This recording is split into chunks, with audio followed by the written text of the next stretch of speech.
Pero napansin ko nga ang hidwaan sa Congress, Kamara, iba yung mga opinion ng halos lahat sila may majority na opinion na inaabuso ang kapangyarihan nila. Imagine si Attorney Harry Roque, parang may warrant of arrest na may ginawang krimen, yun pala Congress contempt lang. Contempt lang pala siya. So parang Tama ka, Attorney Mark, contempt lang. Wala pa yatang DOJ na umakyat eh. May warrant of arrest siya sa Congress. Pero Yes. sa court wala pa. Wala. which is, sabi nga ni Attorney Harry Roque na it was never been heard before.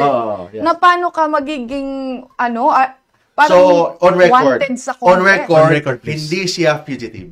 Yes. Yes, kasi hindi naman siya wanted sa isang kaso. Pero pinagdidiinan nitong isang overacting na senadora, I'm talking about Ontiveros, na fugitive si Harry Roque. Hindi siya O makinig ka sa abogado. first, hindi siya fugitive.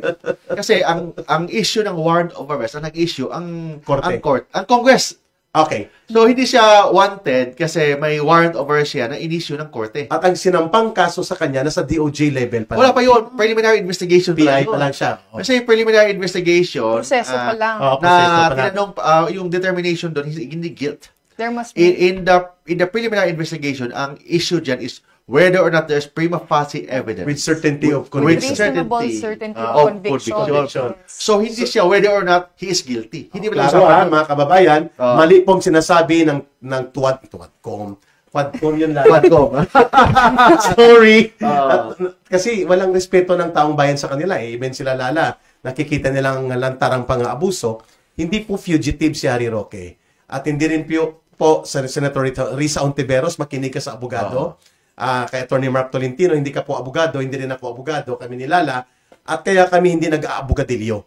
Hindi po siya fugitive from justice.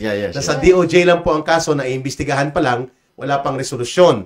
At ang kanyang warrant of arrest po ay isang questionabling warrant sapagkat overreach, nag-aabuso na gustong gawin nila sa amin ni Attorney Mark, ginawa nila sa amin ni Lorin Badoy, at ganun din kay Harry Roque. Kaya hindi siya fugitive dahil hindi ito criminal action or court or issued order na kinukuha si Harry Roque.